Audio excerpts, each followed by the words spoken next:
Kredit usaha rakyat BRI mencapai 178,1 triliun rupiah, tapi NPL-nya 3,93%. Hen, Oke.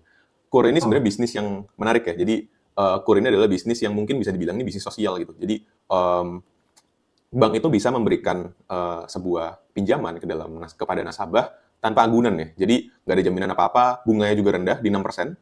Kenapa bisa rendah? Karena sebenarnya pemerintah itu mensubsidi bunganya gitu. Jadi kalau misalnya ada spread, pemerintah akan bayar untuk spread itu. Jadi selain ini untuk sebagai salah satu cara usahanya BRI, cuman ini itu adalah program dari pemerintah, jadi ada semacam misi sosial gitu.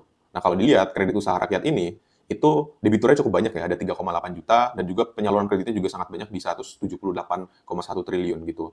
Nah, kontribusi KUR ini kan tadi masuknya ke dalam kredit mikro ya, itu 50%, sekitar 50% dari kredit mikro BRI. Jadi memang KUR ini sangat mendominasi, dan KUR ini yang menyebabkan NPL-nya tadi itu naik gitu. Karena NPL KUR ini, di KUR saja ya, tadi kan KUR BRI itu sekitar 3%, tapi NPL KUR itu ada di sekitar 3,93 gitu. Jadi kenapa bisa setinggi ini?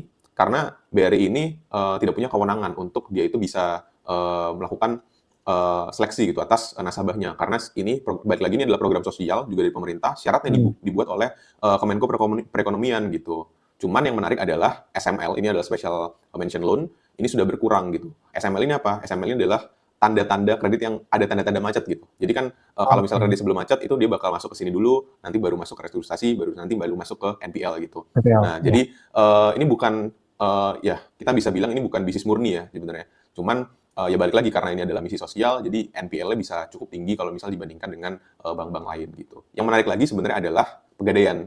Nah, Pegadaian ini kalau misal dibandingkan dengan 2024, ini data 2025, ini volume transaksi sangat tinggi sekali gitu. Naiknya sekitar 49%. Jadi di kuartal 4 2020 itu naiknya secara year on year dibandingkan dengan 2024 itu naik tinggi sekali di 49% gitu. Sedangkan untuk segmen-segmen yang lain seperti PNM, ini ya stagnan-stagnan saja, defensif gitu.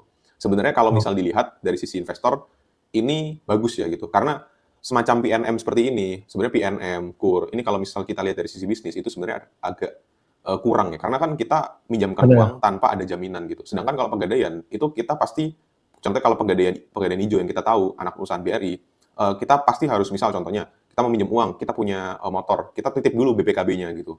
Atau kalau enggak kita jaminkan emas gitu. Nah, otomatis jaminan itu kan nanti bakal bisa kena liquid ya kalau misal orang itu gagal bayar. Jadi sebenarnya itu lebih aman dari sisi perusahaan gitu dibandingkan dengan yang tadi yang misi sosial, kita kasih uang tanpa ada